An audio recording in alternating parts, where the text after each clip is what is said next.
فلا بد أولا il faut que l'on définisse ce que ça veut dire l'adoration.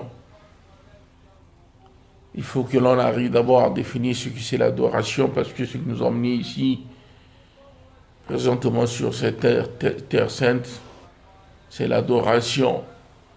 Il serait donc judicieux que l'on définisse d'abord ce que c'est l'adoration du point de vue linguistique et également voir ce que les savants de l'islam disent par rapport à l'adoration.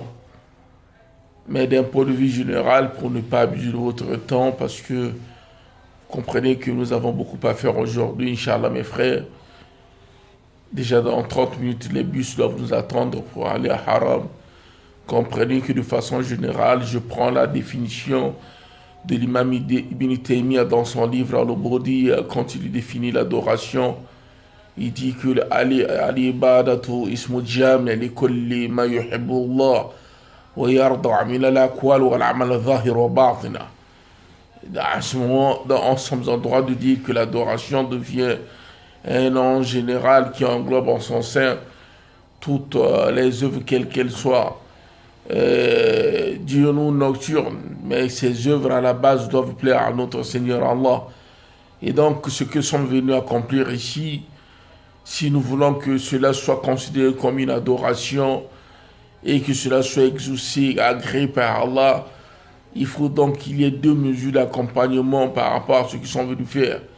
C'est ce que nous appelons ici les deux conditions de validité de nos adorations, sans quoi aucune adoration ne sera acceptée par Allah. La première condition, c'est ce que nous appelons al-ikhlas lillahi wahdahu la sharika la wa ma umiru illa liya'budullaha mukhlisina lahu ad-din.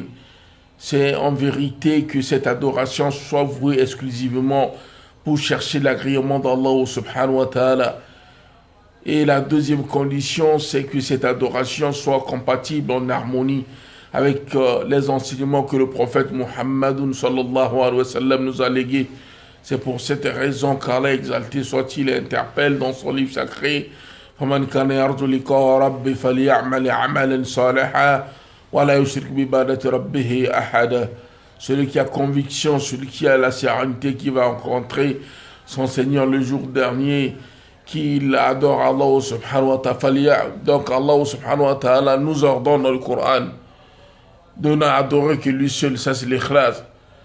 فَلْيَعْمَلْ عَمَلًا صَالِحًا. Les bonnes œuvres ici, comme disent les savants de l'islam, sont des œuvres qui ont été accomplies à la lumière des enseignements du prophète Muhammadun sallallahu wa barakatuh alayhi. Wala yushrik bi ibadati rabbi ahad, qui ne donne pas un égal, un associé, que cette adoration, comme le cas du pèlerinage, que les gens ne viennent pas accomplir le pèlerinage pour qu'à la fin, qu'on les appelle Aladi, ou bien qu'ils portent une don en argent en rentrant au pays pour se faire tristement un nom en fabriquant les cachets, comme ça se fait sentir encore appelé chez nous Aladi, Aladi. Ce titre-là n'existe nulle part. Nous sommes des pèlerins, des hujjaj pour la circonstance, c'est-à-dire le moment où nous sommes en train d'accomplir l'adoration qu'on appelle le pèlerinage.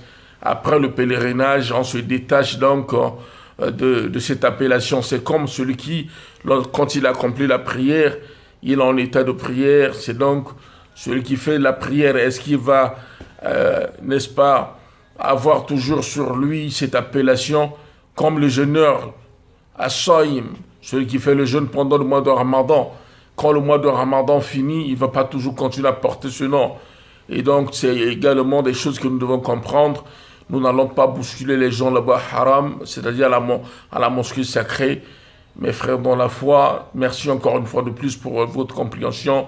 Alors, intériorisons-nous, faisons notre, je dirais ici, notre protocole intrinsèque intérieur. Nous sommes partis de très loin. Allah nous a honorés. Allah nous a facilité à arriver ici en Terre Sainte. Nous sommes dans l'obligation d'aller le remercier. Nous sommes dans l'obligation d'aller solliciter son pardon en priant pour nos frères qui nous ont été de beaucoup pour que soient ici, en priant pour nos pays respectifs, en priant pour tous les musulmans de par le monde, en priant pour nos morts, pour des frères qui sont en difficulté, pour des sœurs qui sont en difficulté, pour des frères et des sœurs qui sont malades dans les hôpitaux, pour des frères qui ont des difficultés financières. Et voilà donc, on va soumettre nos problèmes à celui qui a la décision de toutes nos situations. C'est lui le pourvoyeur, celui qui a la décision à tous nos problèmes. Allons donc nous confier à lui et à lui seul.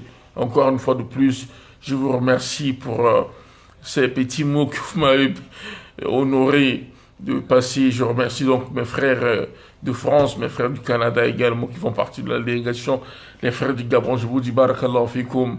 Je ne suis qu'un humble serviteur, votre frère. C'est vrai que peut-être vous me voyez à la télévision, mais en vérité, je ne suis qu'un un simple frère. Je suis rien. Je ne suis que... Voilà, c'est comme vous me voyez. Voilà, donc votre frère. Je suis votre frère. C'est Youssouf Ngolo, voilà. Et voilà. Voilà. Comment?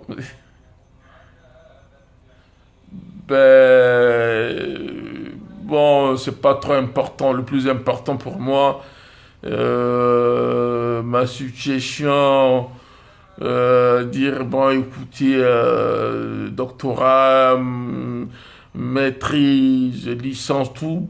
Pour moi, le plus important, c'est la communication telle que vous venez d'écouter. Je demande à Allah exalté soit-il de nous donner la sincérité, que nous soyons sincères. L'ikhlas, c'est ce que j'allais dire. Et voilà, que toutes nos œuvres soient vouées exclusivement pour chercher sa satisfaction. Et ainsi, salam alaikum wa rahmatullah. On va gagner en temps, mes frères. Salam alaikum.